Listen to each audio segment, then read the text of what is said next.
Hello YouTube, this is Alpha White Wolf here, bringing you the latest in the Death Battle reactions. Jotaro versus Kenshiro. Okay, if I remember correctly, Kenshiro was in one of the Cell games. That's about as much as I know. I did like how Cell actually got kind of frustrated with him. That was enjoyable. But also what just came out, the new Overwatch character, Brigitte, I think that's how you pronounce her name, Brigitte? Torbjorn's daughter. I've only practiced with her a little bit, but she seems like a pretty impressive character. Bit too close range for my taste, but I'm sure that there are people who are really going to enjoy smacking people around with her mace. But yeah. Let's get into this death battle. All right. Okay.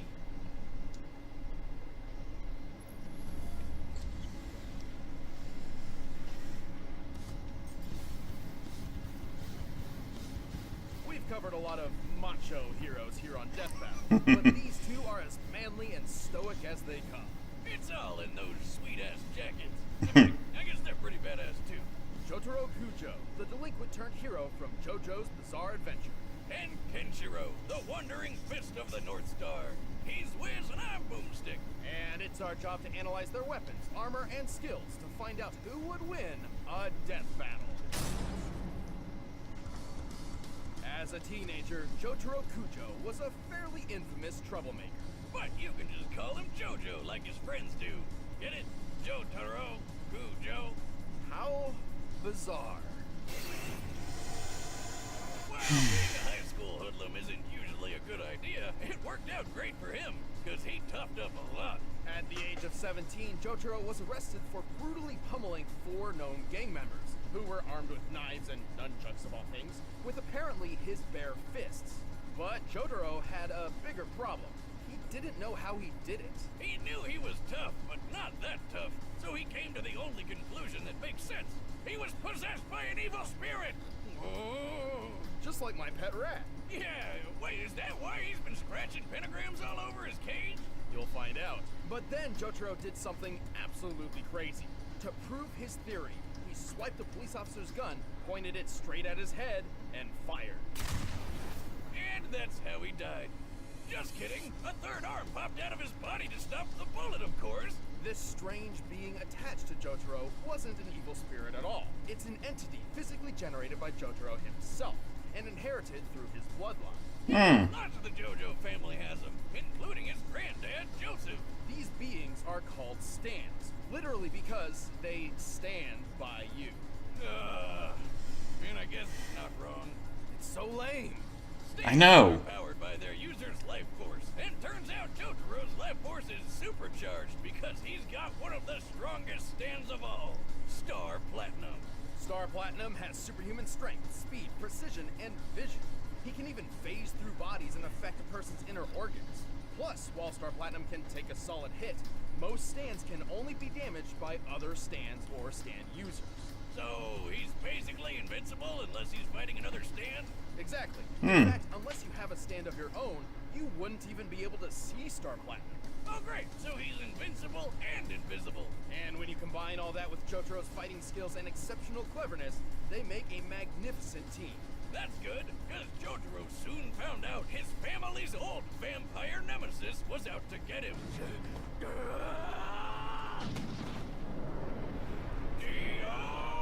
With Star Platinum at his side, Jotaro didn't just stand up to Dio, he copied Dio's greatest ability, the Time Stop. With this new power, Star Platinum can freeze time everywhere for 5 seconds. He can do it multiple times, though it does need a sort of recharge between uses. Kinda like an ability cooldown in a video game, or me in the bedroom, ladies. But still, he can friggin' stop time. In Jotaro's case, he may be human, but he's strong enough to smash through stone and leap several stories. On the other hand, Star Platinum is said to be faster than light. Sure. Technically he can, because he can stop time or whatever, but he can't really move that fast normally, right? Well, maybe. Star Platinum has matched his speed with another stand called Silver Cherry. Silver Chariot previously defeated a different stand called Hangman. Long story short, Hangman moved between reflections at light speed, and Silver Chariot caught him in mid-movement. Granted, Silver Chariot had to use an elaborate plan to force Hangman into moving in a predictable direction. If Silver Chariot was truly faster than light, he wouldn't have needed to resort to such a plan. But the fact he caught Hangman at all is proof enough that he's at least close to light speed. So that means Star Platinum is close to light speed too, and he's got the super strength to back up his super speed. He can lift a steamroller that's around 60 tons. He broke the top of this building off and threw it like a javelin. And then there's the time that he broke a giant monster lady's teeth that were harder than diamonds. The definition of hardness refers to an object's protection from scratches. But we could also compare this to pressure resistance, or the possibility of fracture through a diamond's cleavage. Of course. Kind of cleavage. The toughest diamonds break around 600 gigapascals. This means Star Platinum can clearly strike with a force equivalent to 3 million tons. Turns out diamonds aren't forever when Star Platinum's around. What can this guy do? Sounds like nobody could beat him. Maybe not, but unlike Stans, Jotaro isn't invincible or invisible. And whenever Jotaro is hurt, Star Platinum feels the same pain. In fact, when a stand user dies, so does their stand. And vice versa. Sure, but with a guy like Star Platinum having his back, I don't think Jotaro has a whole lot to worry about. These two are one kick-ass duo. And stylish. Your receipt. You can keep the freaking change.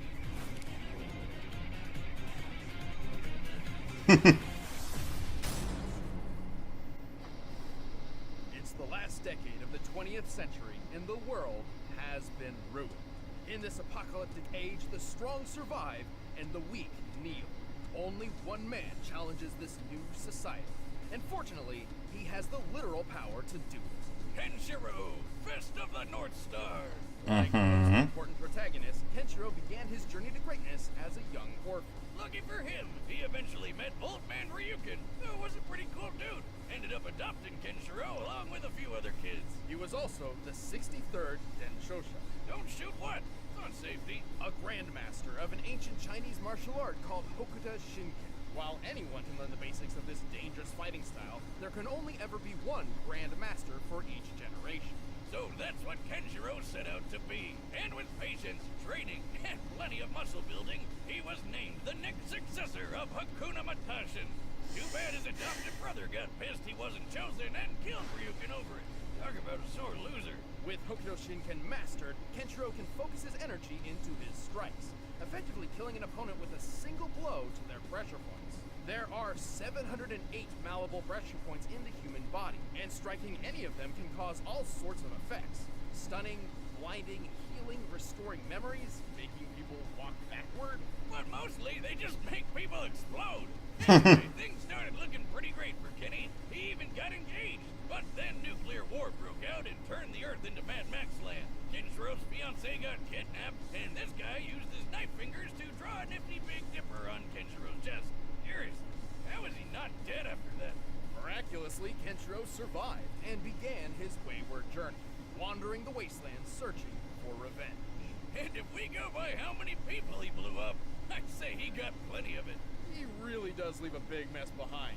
I can't even imagine what it must be like to clean up after one of his fights. Kenshiro had no problem killing hordes of baddies with moves like his bone-crushing fist, spilling wheel-exploding fist, and 100 crack fist.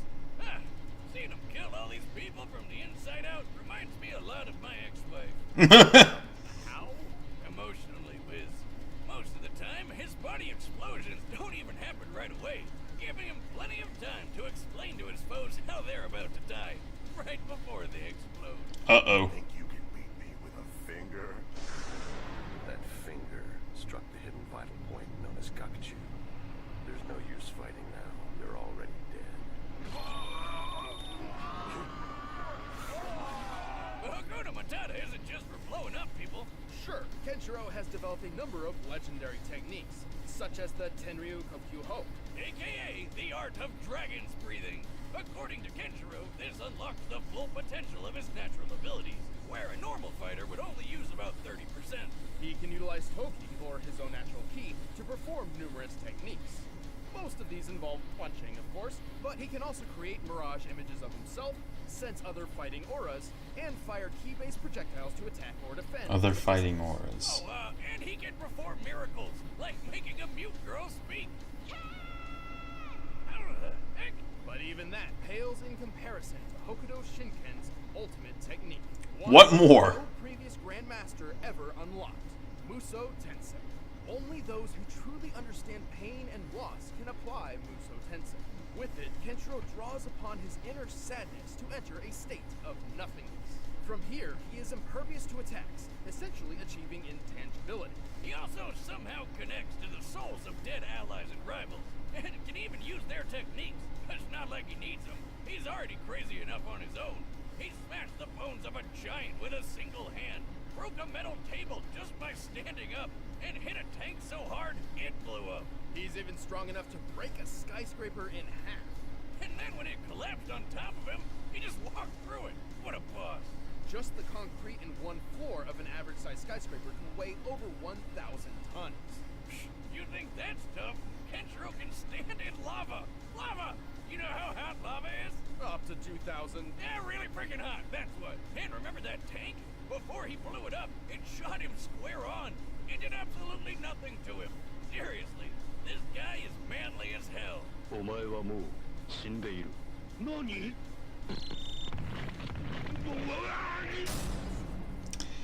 Combatants are set. Let's Okay. once and for all. But first, these guys are so stylish, you know they're rocking MeUndies. Okay. Add.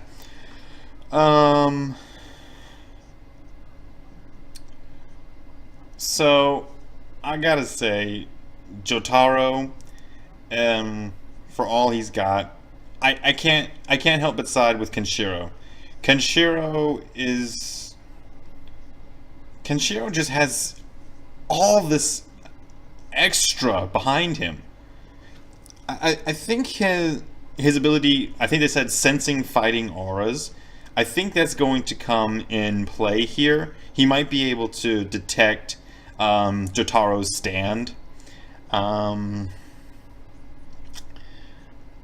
do think, though, that as long as Jotaro can keep Kenshiro at a distance, he'll be fine.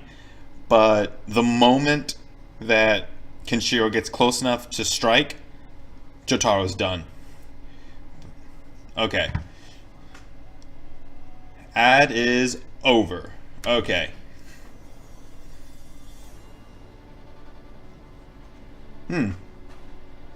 Okay. Interesting graphics.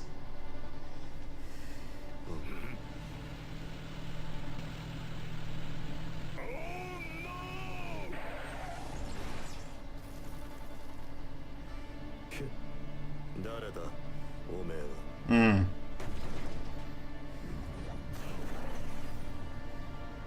おいじじいやるっていうのなら相手になろう場所を選ぶそこが貴様の死に場所だやっぱりお前は態度がでかいな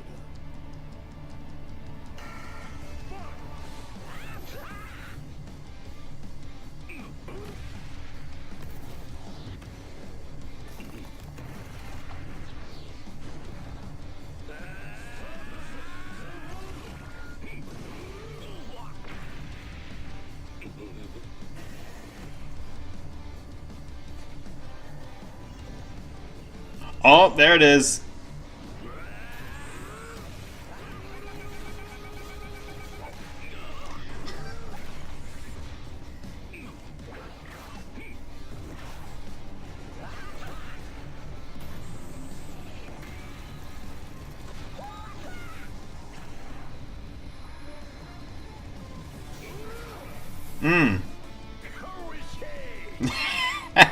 You said it, old man.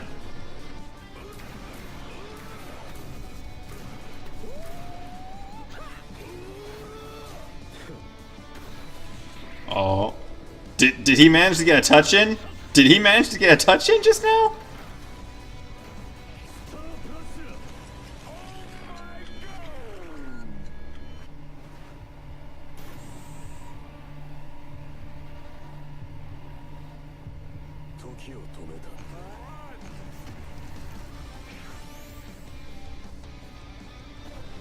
お前はもう Oh, yeah, he managed to touch him.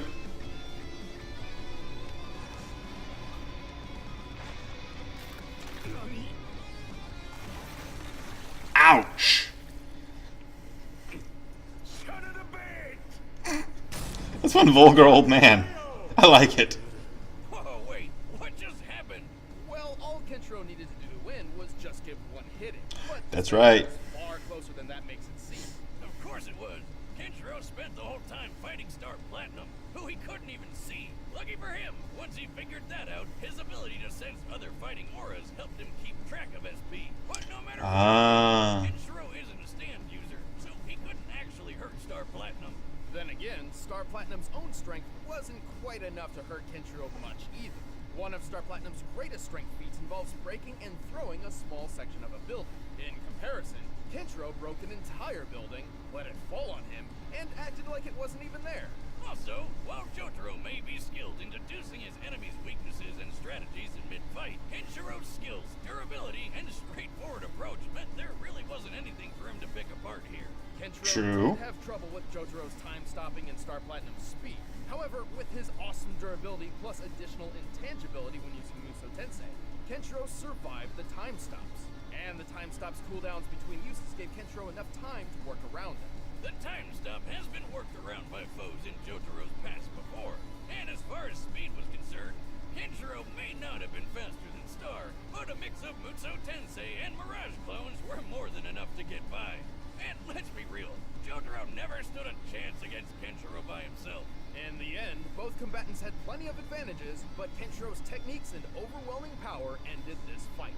Jojo didn't stand a chance. Oh, I love those buns. Hey guys, thanks for watching this death battle. If you want to see exclusive commentary, Okay. link right over there. Who's And if you guys next? want to pick up the fight track for this episode, link in the description.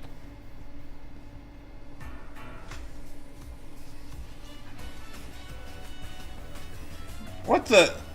Oh, no way. Okay. Okay. So.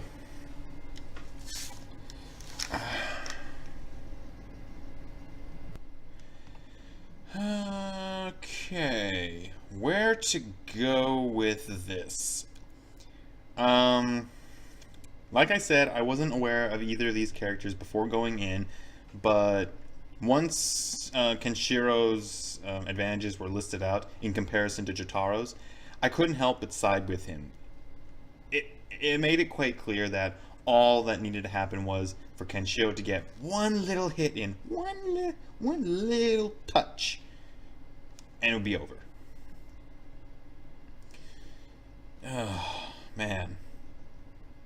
This was an interesting one. This is one I didn't expect. This is one I didn't expect to enjoy as much as I did. The next one I'm not sure about. I'm kind of nonchalant about it, but I'll still see it. But yeah. I am planning on releasing a video covering basically the versus matches that Gaming Glatorius has done so far. Touching upon points that weren't discussed quite as well in the videos themselves, simply because, well, it was in an effort to streamline them. Especially in the Albert Wesker versus Alex Mercer fight, I'm going to touch upon some things there that I know some people who see it are going to want to address. But in any case, this has been Alpha White Wolf, bringing you the latest in the ScrewAttack's Death Battle reactions. I'm going to be signing off. You keep howling, Wolfpack.